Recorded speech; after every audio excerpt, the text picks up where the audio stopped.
Listo, jóvenes, buen día. Vamos a ver el tema de hoy, que se titula Inmunología bucal. ¿Ya? Ustedes ya vieron, como les indicaba, en lo que es microbiología general, casi todo lo que es este tema, ¿no? Solo que hoy lo vamos a dirigir a lo que es cavidad oral. Entonces, cuando hablamos de inmunología bucal, nos dice que es parte de la inmunología que estudia la respuesta de nuestro sistema inmunológico, pero a nivel de la cavidad oral. Todos, yo creo, sabemos que la boca constituye una de las principales puertas de ingreso de los microorganismos a lo que es el cuerpo humano. O sea, la boca es un ecosistema donde habitan grupos de microorganismos. Y no hablamos de decenas o centenas, ¿no? Cuando hablamos de microorganismos en cavidad oral, se habla de millones, millones, jóvenes, ¿no? Incluso se dice que en un ml de saliva, pueden estar incorporados entre 10 millones a 100 millones de microorganismos. Y cuando hablamos de especies, los, los estudiosos, ¿no? Los investigadores indican que puede existir entre 500 a 600 especies diferentes. Diferentes. Claro que de todas esas especies se dice que unas 20 a 25 prácticamente en todas las bocas de todos los seres humanos los podemos encontrar. Pero entre lo que son microorganismos residentes, microorganismos transitorios, podemos llegar hasta 600 especies. Incluso los últimos estudios, no olvidemos que microbiología es una especialidad, digamos, que constantemente está en movimiento. Todo el tiempo, debido a las mutaciones, también se van encontrando nuevas especies. Los últimos estudios incluso llegan a lanzar hasta 700 especies en lo que es cavidad oral. Ahora, la mayoría de estos microorganismos van a ingresar a lo que es cavidad oral. ¿Por dónde? Por medio de lo que nosotros ingerimos, ¿no? Pues yo qué sé, alimentos que no hayamos lavado bien, objetos contaminados, manos en que no se haya realizado una correcta higiene, ¿no? Entonces, de modo directo, los microorganismos pueden ingresar a nuestro cuerpo por medio de lo que es cavidad oral. Cuando hablamos de los mecanismos de la defensa de cavidad oral, estos dos ya lo vieron y bien, se repite, tenemos lo que es la inmunidad inespecífica, o sea que nuestro sistema inmune, todo lo que son las barreras actúan del mismo modo frente a cualquier tipo de agresión que pueda ser producido por los microorganismos. Es el mismo tipo de reacción. Y lo que es la inmunidad específica, que en este caso ya va con una respuesta específica, una respuesta especializada, una respuesta dirigida a ese microorganismo. Cuando hablamos de lo que es la inmunidad inespecífica o natural, nos decimos, dentro de este podemos contar, ¿no?, lo que son los factores anatómicos, lo que es la saliva y lo que es la inflamación. Dentro de estos mismos ya se supone que se encuentran otro tipo de factores.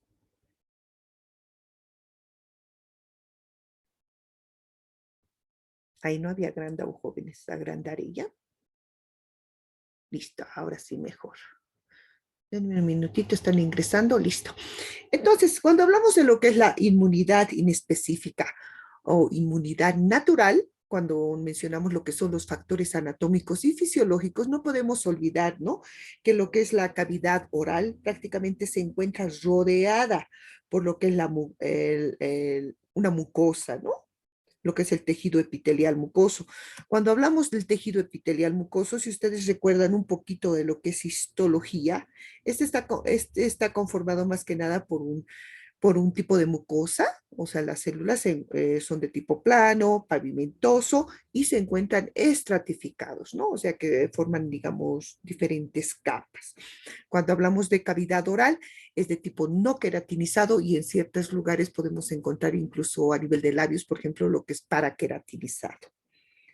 Ahora, Cuando hablamos de lo que son los factores anatómicos, esta mucosa lo que cumple es una función de protección, protección. O sea, mientras la mucosa esté sana, no va a permitir de que ningún microorganismo pueda realizar algún tipo de colonización, algún tipo de lo que es infección, ¿no?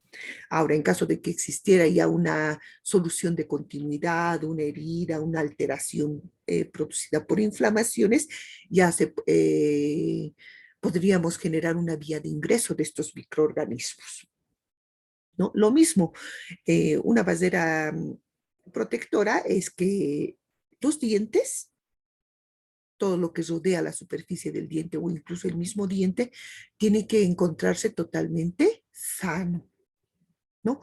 ¿Por qué? Porque ellos pueden llegar a generar también otra vía de ingreso de microorganismos a lo que es nuestro cuerpo.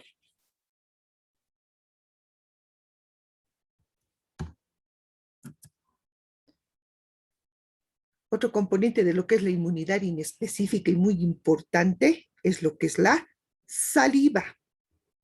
Perdón, jóvenes, siguen ingresando. Ya, admitir. Ya, tenemos lo que es la saliva, ¿no? La saliva llega a ser una secreción, llega a ser lo que es un fluido orgánico complejo que es producido justamente por lo que son las glándulas salivales. La saliva, aparte de que se le implica, ¿no? En lo que es la digestión, la formación de lo que es el bolo alimenticio, también cumple una función protectora.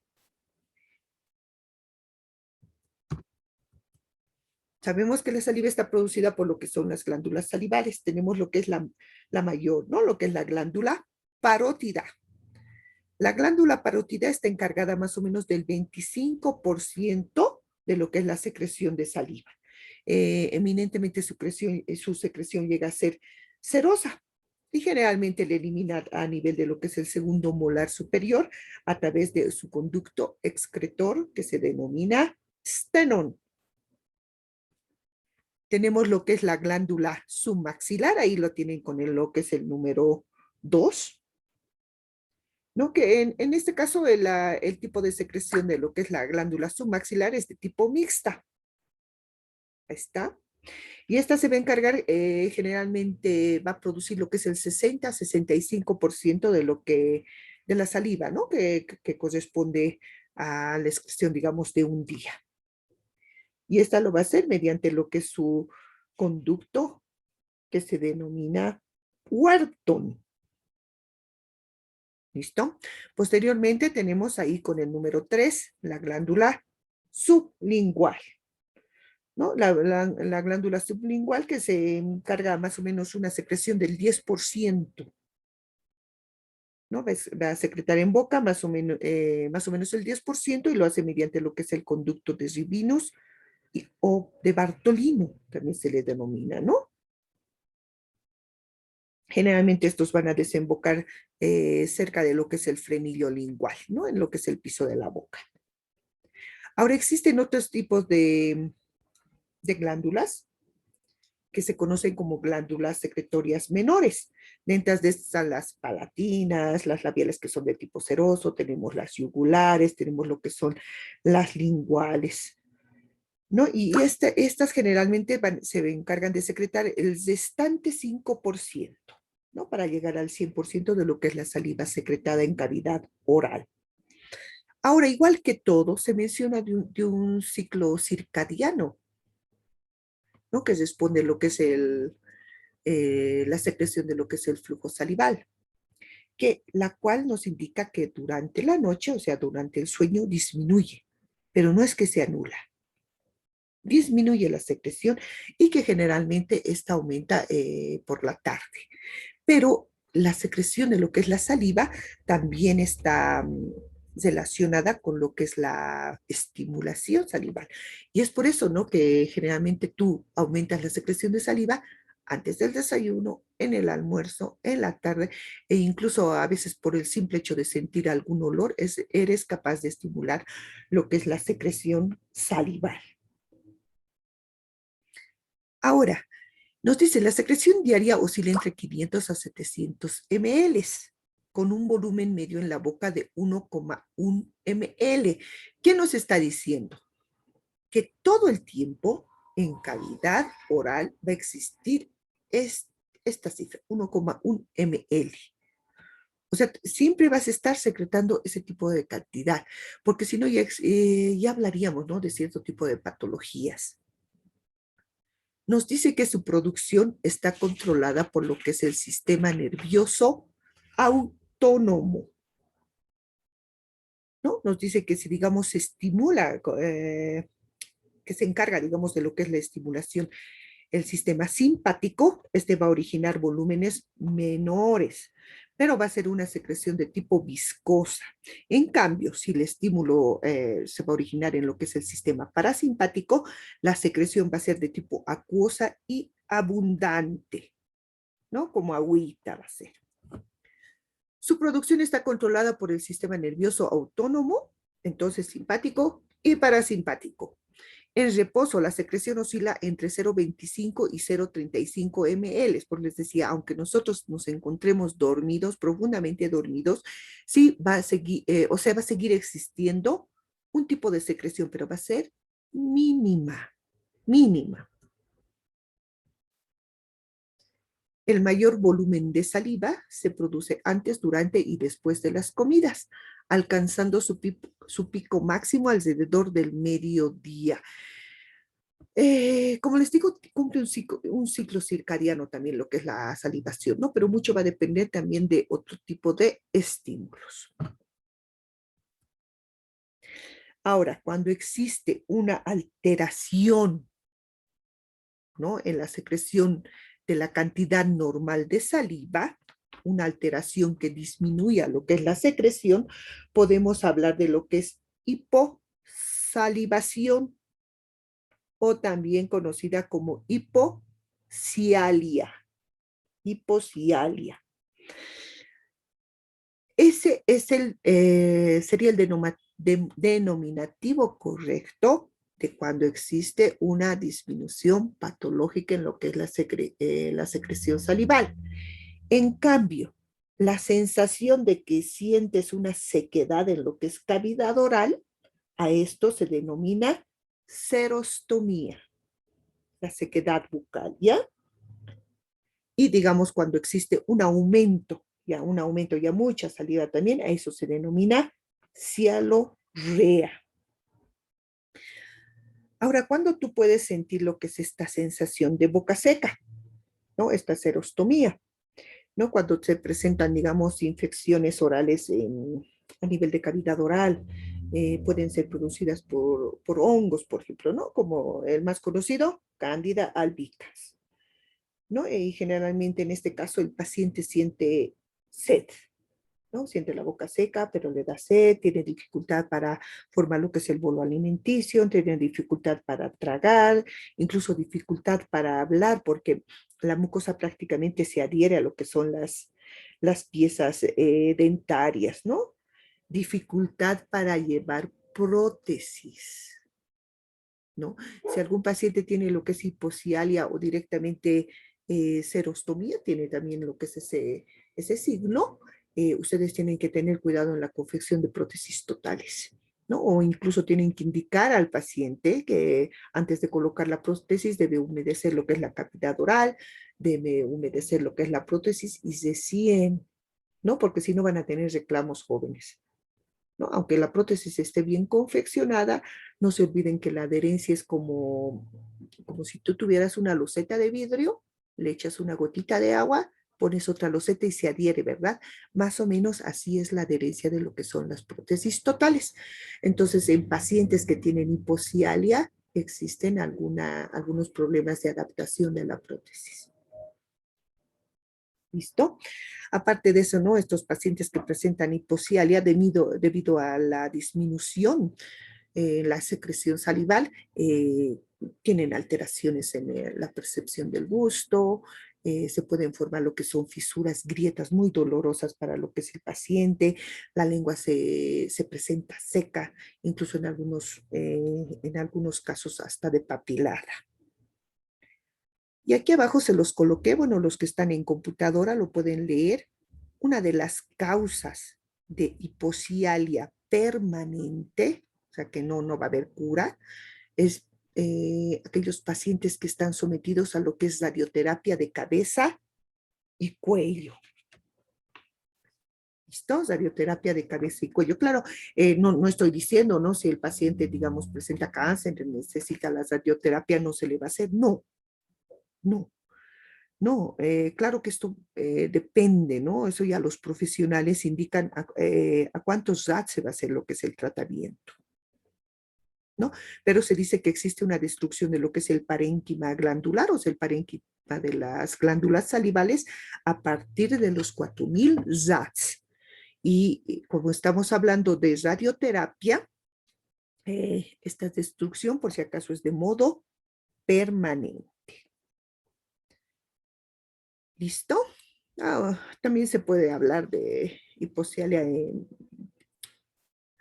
toma de ciertos medicamentos, se habla de deshidratación, personas con depresión, hipertensión arterial, ¿no? Existen algunas patologías como el famoso síndrome de Sjögren, ¿no? Y se dice, ¿no? Que las enfermedades de tipo autoinmune generalmente no vienen solas, generalmente se asocian a otras enfermedades autoinmunes y estrógeno está entre ellas. Existen ciertos medicamentos.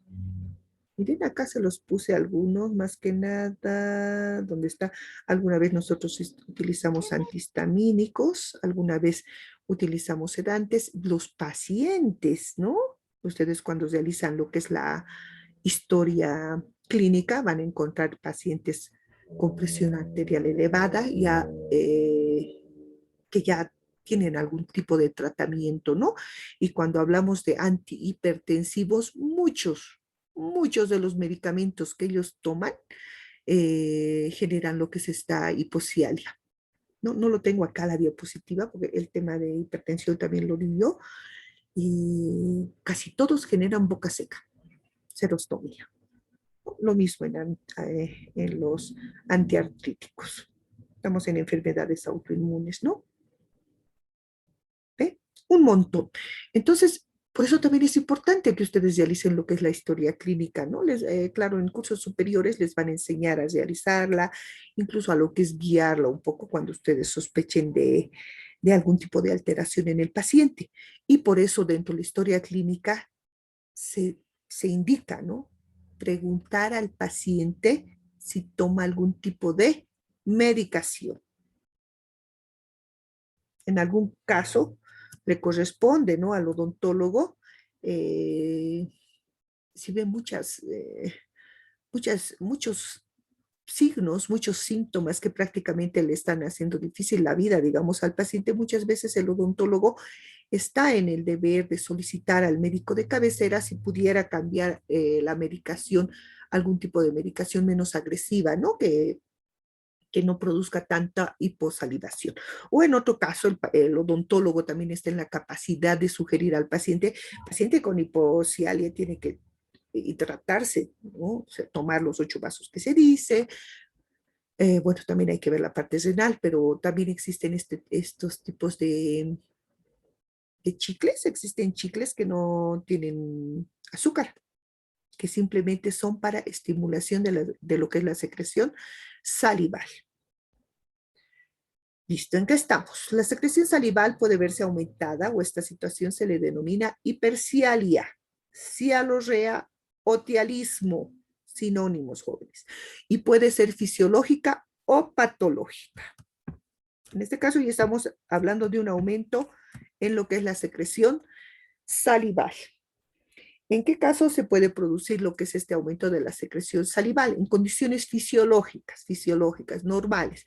Cuando se produce la erupción dental, también está ligado a lo que es el aumento de las secreciones hormonales, o sea, las mujeres, cuando tenemos lo que es el periodo menstrual, aumenta lo que es la secreción salival, lo mismo en las mujeres embarazadas, y lógico a diferentes estímulos, ¿no? Estímulos, por ejemplo, ahí vemos un helado, a veces nos antojamos algo, entonces existe un estímulo en lo que es la secreción salival.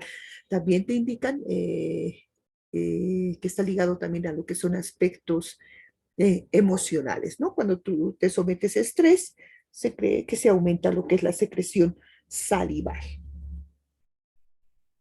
¿no? Las hormonas actúan de modo directo sobre lo que es las glándulas acinares, o sea, los acinos de lo que son las glándulas salivales. Dentro de ellos actúa y por eso es lo que aumenta la secreción salival cuando hablamos de lo que son los periodos menstruales y de lo que son las embarazadas. Donde también puede existir cialorrea o hipersalivación, un aumento en lo que es la secreción de la saliva, prótesis.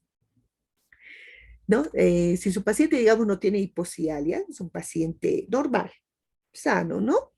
El momento que ustedes colocan lo que es la prótesis dental, primero que no puede hablar correctamente, entonces ustedes le pueden sugerir, digamos, incluso que mastique chicle o que hable como lorito, ¿no? Porque la lengua se tiene que acostumbrar. Pero lo otro que pasa, estos pacientes comienzan a babear, o sea, aumentan lo que es la secreción salival. Eso es normal, eso va a durar solo unos cuantos días, porque cuando tú colocas la prótesis, tu cavidad oral no sabe que estás colocando una prótesis, no sabe que estás colocando un puente, un puente de acrílico, una prótesis removible. Lo estás estimulando, lo que piensa es que estás proporcionando algún tipo de alimento, ¿no? Entonces estimula la secreción salival, pero eso al paso de los días se normaliza, ¿no? Pero eso ustedes tienen que indicarle al paciente que es algo normal.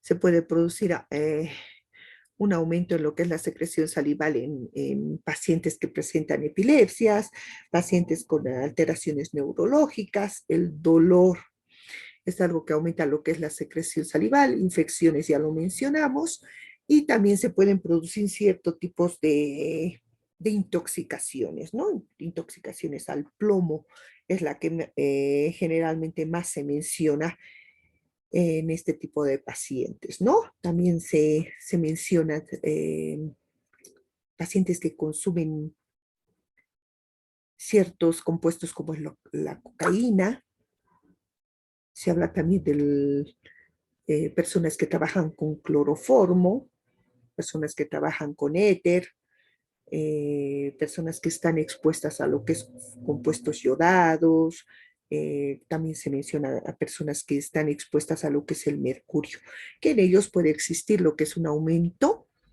en la secreción salival, ¿no? En estos pacientes es característico también ver una descamación en lo que son los labios, queilitis angulares, ¿no? En los viejitos por pérdida de la dimensión vertical, eh, la saliva, ¿no? Se les va por un costado, entonces es normal también ver lo que es la queilitis angular. Los pacientes también pueden presentar lo que es dermatitis.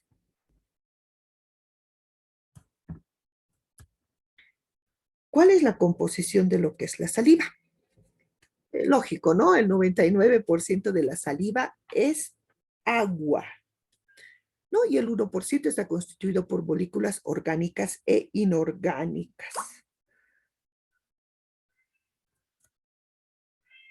Cuando hablamos de lo que son los elementos inorgánicos, tenemos lo que son electrolitos, podemos mencionar calcio, flúor, potasio, magnesio, sodio, bicarbonato, fosfato, cloruro.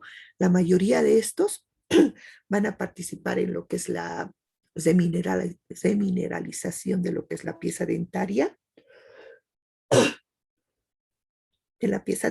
pero también participan en lo que es el sistema buffer.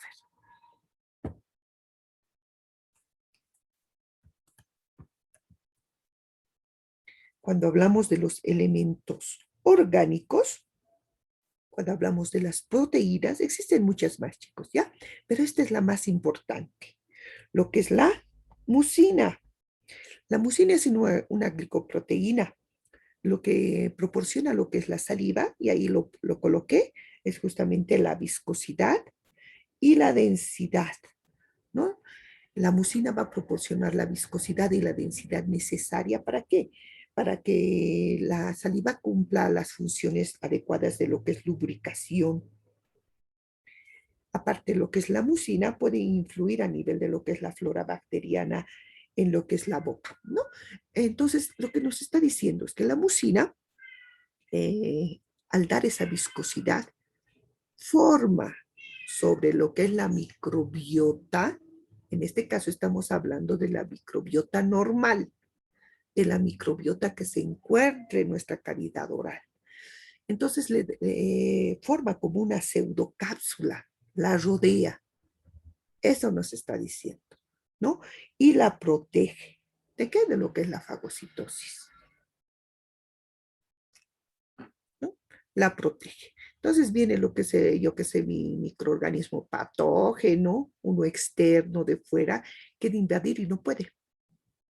¿Por qué? Porque está ocupada por la microbiota normal y aparte esa microbiota normal se encuentra protegida o recubierta, por decirlo de otro modo, por lo que es la mucina, ¿no? La mucina que es una proteína, la glicoproteína pueden decir también. Entre otros elementos orgánicos, y en este caso ya son elementos de defensa, tenemos ciertas enzimas. ¿Cuáles son? Amilasa salival, también conocida como tialina. Tenemos la lisozima o muraminasa. Tenemos la peroxidasa salival, la lactoferrina y la lipasa lingual.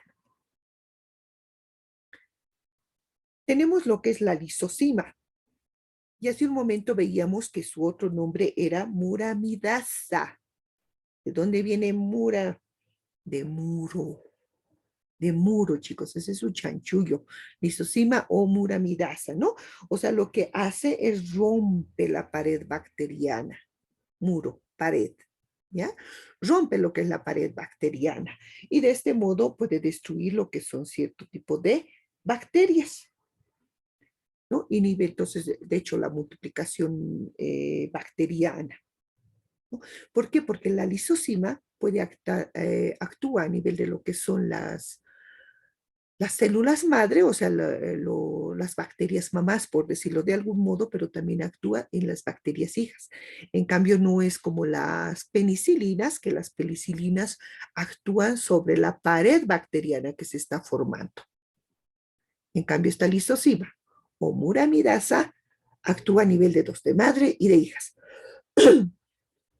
¿No? Destruye lo que son las bacterias. ¿Qué dice acá? Enzima del grupo de glicosidasas constituido por una cadena. Bueno, lo más importante aquí, que tiene función bactericida. Si rompe la pared, la bacteria es destruida, como si explotara. ¿No? Ahí abajo que tenemos la peroxidasa, ¿no? Los microorganismos son capaces de producir lo que es algo similar al agua oxigenada, ¿ya? Entonces, este elemento es capaz de producir irritaciones, inflamaciones, o sea, dañar ¿qué? Las células de nuestro organismo. Entonces, la peroxidasa es la enzima que va a catalizar, o sea, va a desdoblar toda esta oxigenasa o esta agua oxigenada para que no llegue a producir ninguna alteración en nuestro organismo, ¿no? O sea, elimina el peróxido de hidrógeno que es generado por las bacterias, ¿no? Y que esa es tóxica prácticamente para nuestras células. Tenemos una de las más importantes, la tialina o amilasa salival. La tialina o amilasa salival también es conocida como lo que es la enzima digestiva, ¿ya? Enzima digestiva. ¿Por qué? Porque la tialina es capaz de convertir lo que es el maíz, el trigo, o sea, todo lo que es el almidón en otra enzima, o sea, es capaz de desdoblarla en maltosa, perdón, voy a admitir, maltosa, maltotriosa, dextrinas, ¿no? Entonces es capaz de metabolizar lo que son los almidones. Lo malo es que su acción nos dice que termine en el estómago. ¿Por qué? Porque no actúa a nivel de lo que son pHs ácidos. Necesita que el pH sea ligeramente alcalino, ¿no? Y no solo va a metabolizar, digamos, los carbohidratos que nosotros consumamos, también va a metabolizar aquellos carbohidratos que se encuentren ya en lo que es la placa bacteriana, en aquellos que se encuentren adheridos a lo que es la superficie del diente. Tenemos la famosa lactoferrina. A esta ya se las mencioné varias veces y no me acuerdo, creo que incluso ingresó en el parcial, ¿no? Lo que hace la lactoferrina es capaz de captar el hierro. Y en algún momento les mencioné que casi todos los microorganismos necesitan, o sea, son muy raros los que no, ¿no? La mayoría necesita de hierro para poder realizar lo que es su metabolismo, lo que es la fisión binaria, o sea, la multiplicación. Cuando tú retiras el hierro, que eso es lo que hace la lactoferrina, lo capta, es como si le quitaras alimento a las bacterias. Y prácticamente la bacteria es como si muriera de hambre, porque tú le estás quitando lo que ella necesita, un elemento esencial. ¿Ya? Entonces, de este modo, esta puede actuar a modo de bactericida. ¿Por qué? Porque, como les digo, es como si la bacteria muriera de hambre, o sea, va a morir. ¿Listo? Entonces, la lactoferrina capta el hierro.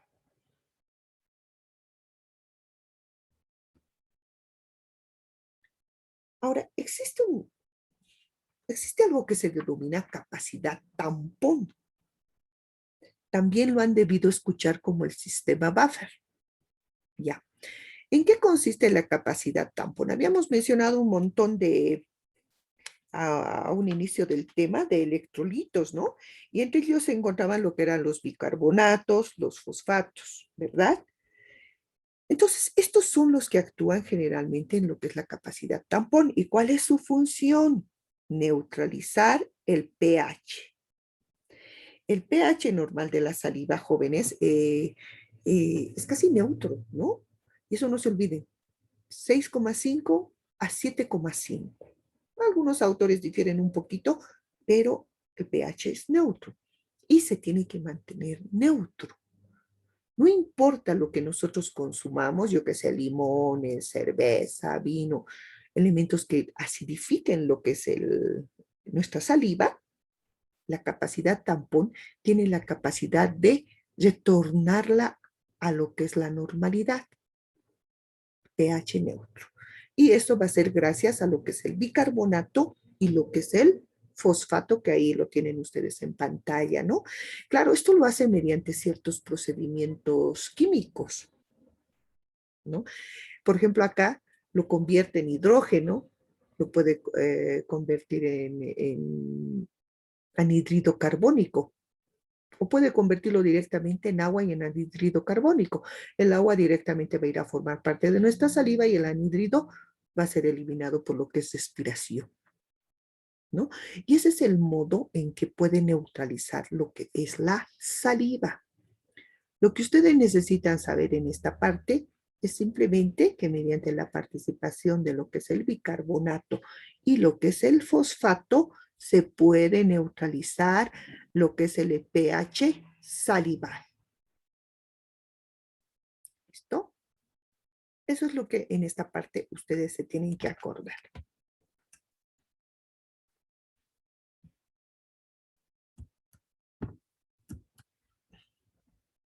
Esto, bueno, de este colegio es bien básico. Les dije, este tema es bien facilito. Tenemos lo que son las funciones de la saliva. Nos dice que participa en la lubricación. Ya habíamos dicho que la mucina le da la viscosidad, ¿no? A lo que es la saliva, para que no parezca solo agua, ¿no? La lubricación, lógico, nos va a ayudar a lo que es la formación del bolo alimenticio, lo que es el habla, lo que es incluso lo que es la deglución, ¿no? En los pacientes donde está alterado, o sea, donde existe lo que es una hipocialia, una disminución en la secreción de saliva, cuando ustedes están atendiendo el consultorio dental, debido a la falta de lubricación. Es suficiente que introduzcan, ¿no?, en cavidad oral el espejo bucal y se adhiere a las paredes de la mucosa. No te deja trabajar, se adhiere, es como si se colara, ¿no? Entonces eso es falta de lubricación. Tenemos una acción antimicrobiana, ya habíamos mencionado, ¿no? La presencia de lo que es la lactoferrina, la lisozima, tenemos lo que son las peroxidasas, ¿no? Y vamos a mencionar también lo que es las inmunoglobulinas, pero un poquito más adelante. Mantenimiento de la integridad de la mucosa mediante la mucina, electrolitos, agua, nos dice, ¿no? Eh, también cumple no sé si está más acá. Bueno, capacidad tampón, hace un momento acabamos de mencionarla, la participación de muchos electrolitos, lo que tratan es primero de dar un pH óptimo, pero también son capaces de nivelar lo que es el pH, ¿no? El sistema tampón o sistema buffer.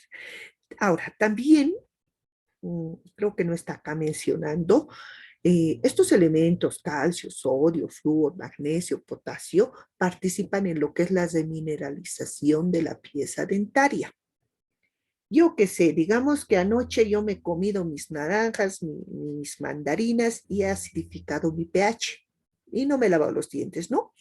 Se supone que eso durante la noche ya ha producido cierto tipo de desmineralización en mi pieza dentaria, ¿no?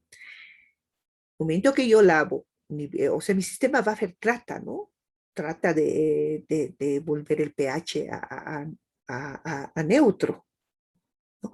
Pero en ese proceso, digamos que yo me levanto en la mañana, me he lavado mis dientecitos, mi saliva, debido a que contiene calcio, sodio, flúor, magnesio, se mineraliza. Se mineraliza esa descalcificación que se ha producido durante la noche. Es capaz de hacerlo. Claro que esto no puedes hacerlo, pues yo qué sé, 2 semanas he estado sin lavarme mi diente. No, ¿no? En cortos periodos de tiempo es capaz de realizarlo cuando el pH ya se llega a neutralizar. Preparación de los alimentos para deglución. Bueno, ya hemos dicho, es parte de lo que es la función de la saliva. Tenemos lo que es la digestión. eh, Habíamos mencionado la amilasa salival como una de las enzimas digestivas. Acá también se encuentra lo que es la lipasa, ¿no? La lipasa que es capaz de degradar o metabolizar lo que es la leche y lo que son las grasas, ¿no? Entonces es una enzima importante para lo que es la digestión de lo que son las grasas. Tenemos la lipasa lingual, ¿dónde está acá? En lo que dice digestión. Ahí se me ha pasado.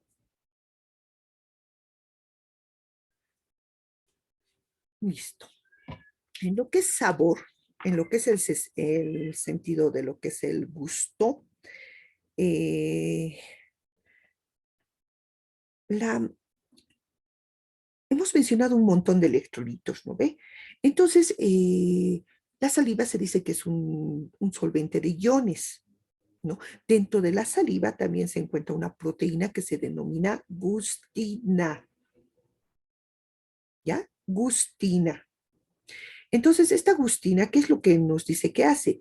Estimula químicamente los corpúsculos gustativos, ¿ya?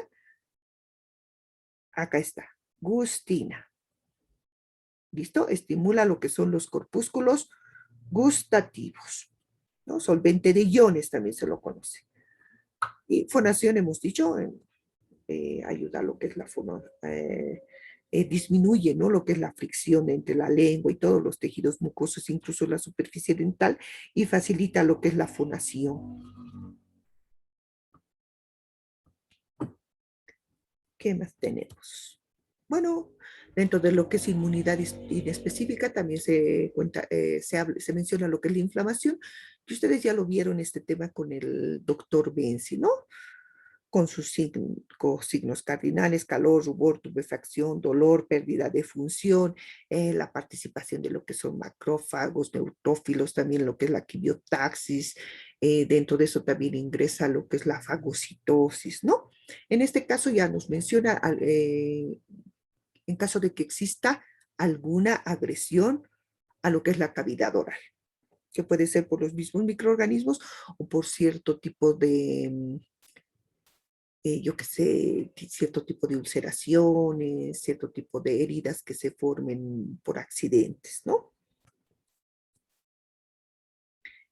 Y tenemos lo que es la inmunidad específica, que en este caso habíamos dicho que, como su nombre lo dice, ¿no? Es especializada, es específica, tiene una respuesta característica para cada tipo de agresión, ¿no? No es como la natural, que actúa del mismo modo frente a todos los tipos de agresiones.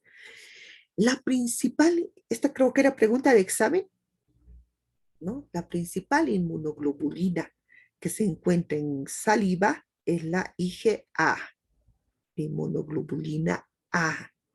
No, porque esta es la inmunoglobulina que se encuentra prácticamente en todas las secreciones, leche, calostro, se dice que se encuentra incluso en lo que es el semen, en el líquido de lo que son las articulaciones, prácticamente todo lo que son secreciones, no secreciones mucosas en aparato digestivo, se habla de secreciones bronquiales.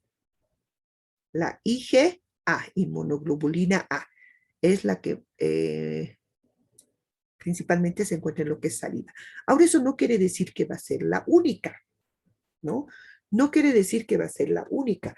También se va a encontrar la IgG y la IgM. Generalmente cuando se habla de la IgG y de la IgM, se menciona que esta proviene de lo que es el líquido crevicular, ¿ya? Pero la principal, como les digo, es la IgA. Nos dice que la inmunoglobulina A es el principal anticuerpo de la saliva. Inhibe la adherencia de los microorganismos a la mucosa y a los dientes. ¿Ya? ¿Por qué? Porque tiene lo que es el proceso de neutralización o la capacidad de neutralizar a lo que son las bacterias externas. Neutraliza virus, toxinas y enzimas. Listo. Ahora, hablando de lo que es, un poquito volveré ya, hablando de lo que es la saliva por si acaso es estéril. La saliva no presenta microorganismos. Cuando se incorporan a ella los microorganismos, el momento en que llega a cavidad oral, ¿no? Listo, eso solo para aclarar. Y por último, tenemos lo que es la opiorfina. Existen estudios, y ahí me puse la ratita para acordarme.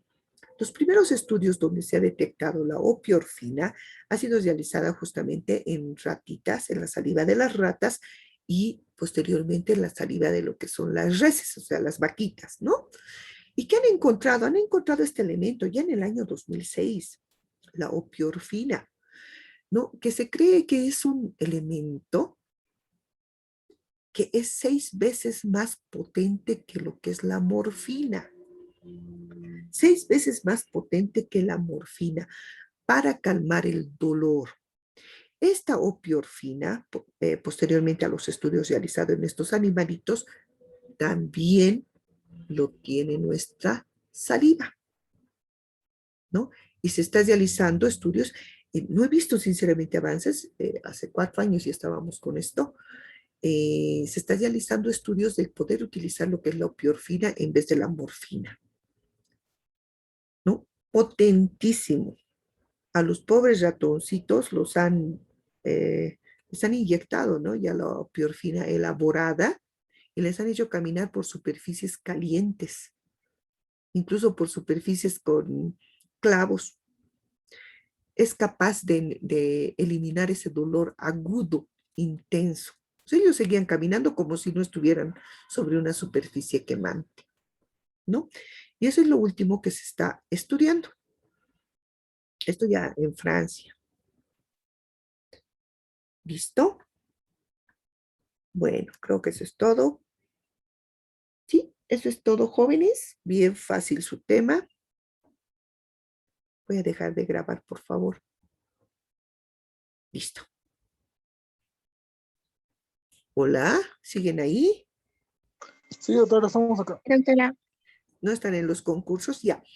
Miren, solo están 37, pero debido a que muchos de los compañeros me imagino que han ido a los concursos, a lo que es la universidad, igual lo voy a subir yo la teórica, ¿ya? De eso no se preocupe. No sé si tienen alguna consulta.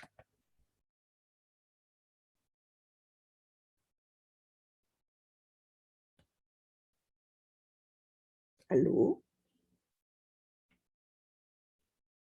Hola. la escuchamos, doctora.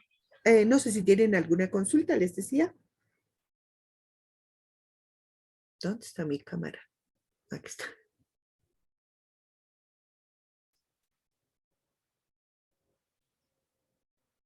Bueno, ¿dónde está? Aquí está.